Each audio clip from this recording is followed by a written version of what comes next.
अजूनही उमेदवार फायनल होत नाही. उमेदवार निश्चित झाला की सगळे परत येतील असं आम्हाला वाटतं. कारण भारतीय जनता पक्षाचा उमेदवार कुठे अजून फायनल झालेला आहे, निश्चित झालेला आहे. त्यांचं ते त्या आपसामध्ये त्यांच्या अजूनही वाटाघाटी झालेल्या दिसत नाही. त्यामुळे यावर शेवट आत्तापासून चर्चा करण्यापेक्षा उमेदवार निश्चितीनंतर आपण यावर चर्चा करू. बकरी ईद आज आहे. कल्याणमध्ये दुर्गाडी परिसरात तणाव आहे. इकडे मुस्लिम बांधव नमाज अदा करायला गेले तर तिथे दोन्ही शिवसेनेचे कार्यकर्ते त्या परिसरामध्ये तणाव निर्माण झाला. म्हणजे आता हा देश मध्ये हे जे काही वातावरण ध्रुवीकरण धार्मिक तेढ हे आता यांचा धंदाच झालेला आहे तो. हा म्हणजे या सरकारचा मला वाटतं की यांनी जाहीरनाम्यातच टाकायला पाहिजेत. कशाला संविधानाची भाषा करायची. म्हणजे ज्या पद्धतीनं म्हणजे दोन धर्मामध्ये तेढ निर्माण करण्याचं काम सातत्यानं सुरू आहे. त्यातले मंत्री फार असंवेदनशील आहेत. त्यांना काही त्या पदावर राहून शपथ घेतली त्या शपथेचा भंग ते करत आहेत. अशा सरकारमधून काय अपेक्षा ठेवायची आणि अशा लोकांच्याकडून काय अपेक्षा ठेवायची. यांना हिंदू मुस्लिम हा लोक जनता महागाईनं त्रस्त आहेत. लोकांना हा पूर्ण डिझेल पेट्रोलमुळं त्रस्त आहेत. तर हे सगळं असताना यांना तेवढं याच्यावर पडदा काय टाकायचा. तर मग असा तणाव निर्माण करायचा आणि जे आवश्यक किंवा महत्त्वाचे प्रश्न आहेत त्या प्रश्नाला बगल द्यायची. हा राजरोसपणे यांचा धंदा आहे. म्हणजे जनतेच्या भावना भडकवायच्या, तणाव निर्माण करायचा, राजकारण करायचा आणि लोकांना मारायचा. पेट्रोल आणि डिझेलची आणखी दरवाढ होण्यात आहे. 5 ते 7 रुपयापर्यंत आणखी वाढतील अशी शक्यता. अगोदर महागाईने उतरले ना प्रत्येक गोष्टीची म्हणजे 5-7 काय टप्प्याटप्प्याने पुढच्या महिन्याभरामध्ये 1.5 महिन्यामध्ये 150 रुपये डिझेल झालेला दिसेल. 170 रुपये पेट्रोल झालेला दिसेल. कारण तेच ते काय सांगू आता. एकदा सांगितल्यानंतर ज्या पद्धतीनं देश चालवला जात आहे हा देश खड्ड्यात टाकण्यासाठी चालवला जात आहे. देशातील गरीब माणूस, देशातील मध्यमवर्गीय माणूस हा मरणारच आहे. याला मारायसाठीच हे सरकार आलेलं आहे. एअर इंडियानं इंधन दरवाढीमुळे काही फ्लाईट्स कपात केली. 20% फ्लाईट्स कपात आहे देशात डोमेस्टिक फ्लाईट. नाही तरी पण आता इंधनचा तुटवडा नाही हे सरकार सांगत असेल आणि या सरकारकडून महायुतीकडून किंवा त्या केंद्रीय मंत्र्यांच्याकडून भारतीय जनता पक्षाचं सरकार महाराष्ट्रातलं हेच सांगत आहे की तुटवडा नाही. आता जर काल RC बुक पाहून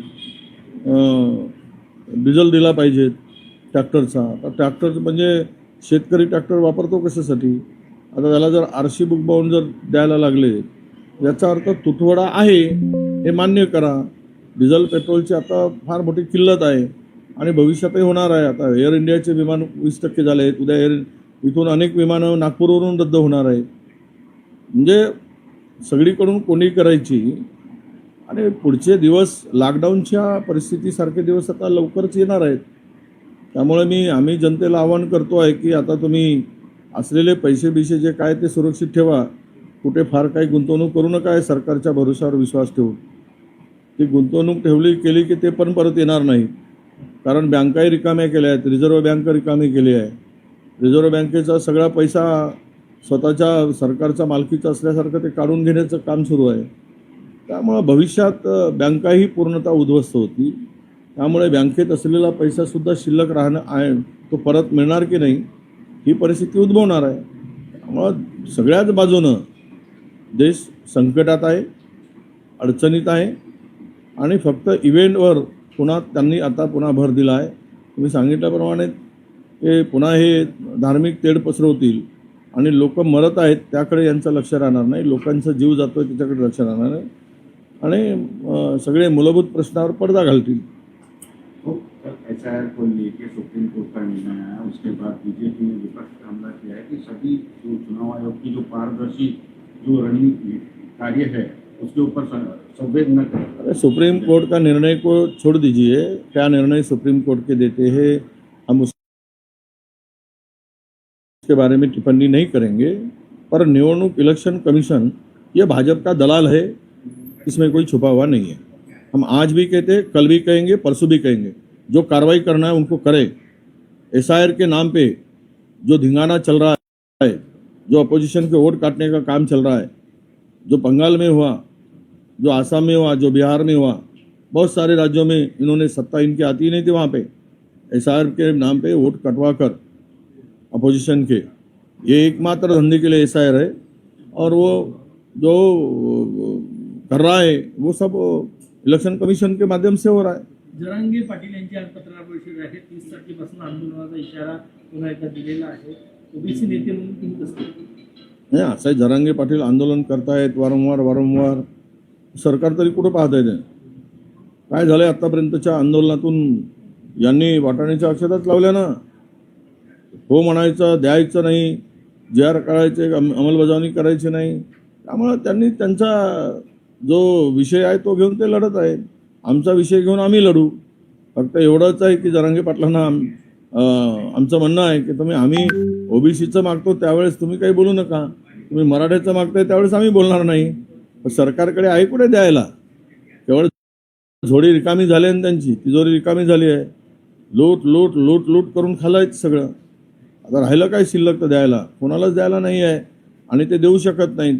बरं राहिला आता मागून तरी उपयोग काय?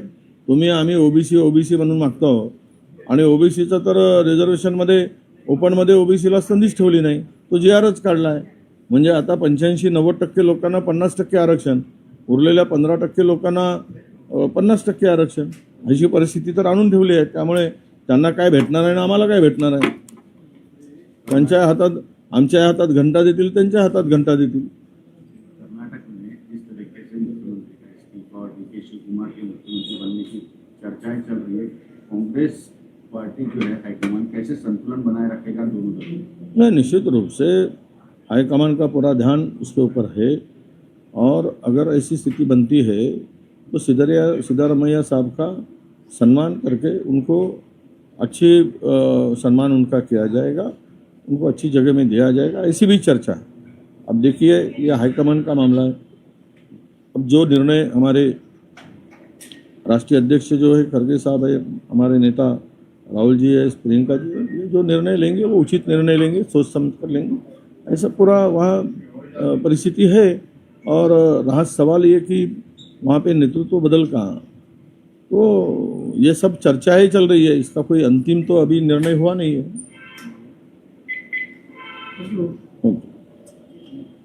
अभी छोड़िए.